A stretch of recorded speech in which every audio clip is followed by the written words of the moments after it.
بیوی نے کہا، مجھے حجاب میں دیکھ کر آپ کی آنکھیں کیوں نم تھیں؟ شوہر نے کہا، نہیں بس ایسے ہی۔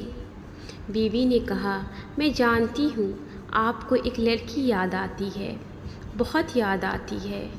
کالج کی 4 دیواروں کے کونے میں بیٹھا کرتی تھی، جو ہنستی تھی نہ بولتی تھی، بس خاموش بیٹھا کرتی تھی، جس کی حیا کی گواہی اس کی جھکی آنکھیں دیا کرتی تھی۔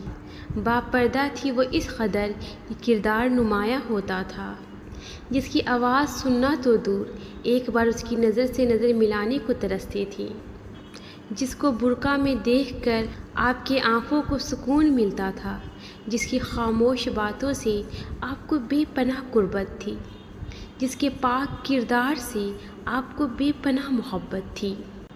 ایک دن آپ نے اس سے یہ کہا تھا، مجھے عشق ہے تمہارے کردار سے، کبھی چہرہ تو تمہارا دیکھا نہیں، پر چہرے پہ میں مرتا بھی نہیں۔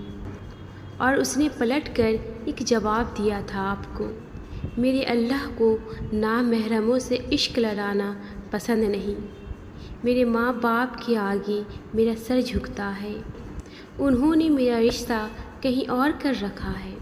اور آپ کو یاد ہے آپ نے اس وقت کیا کہا تھا؟ میرے والدین نے بھی تو میرا رشتہ پکا کر رکھا ہے، پر میں آپ سے محبت کرتا ہوں۔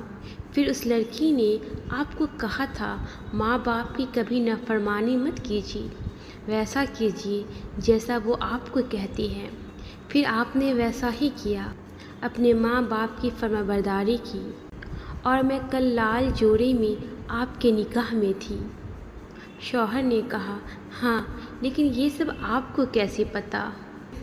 اس نے کہا، کیونکہ وہ لڑکی میں ہی ہوں، جی میں ہی ہوں وہ لڑکی، اور میں ہی ہوں وہ لڑکی جسے آپ کے والدین نے آپ کے لیے پسند کر رکھے تھے، اور آپ ہی ہیں وہ لڑکی جسے میرے والدین نے میرے لیے پسند کر رکھا تھا۔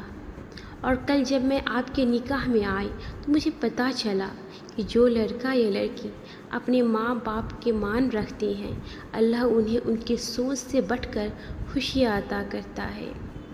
بس ہم نے اللہ کی اور ماں باپ کی فرمانبرداری کی تو اللہ نے ہم سے راضی ہو کر ہمیں ایک دوسرے کے نصیب میں لکھ دیا۔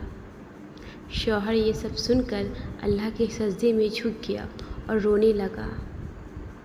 بس اللہ کے لیے اپنے نفس کو قابو رکھو اور والدین کی فرمانبرداری کرو، اپنے نصیب کا فیصلہ اللہ پر چھوڑ دو، پھر دیکھنا آپ کا نصیب سب سے بلندی پر ہوگا انشاءاللہ۔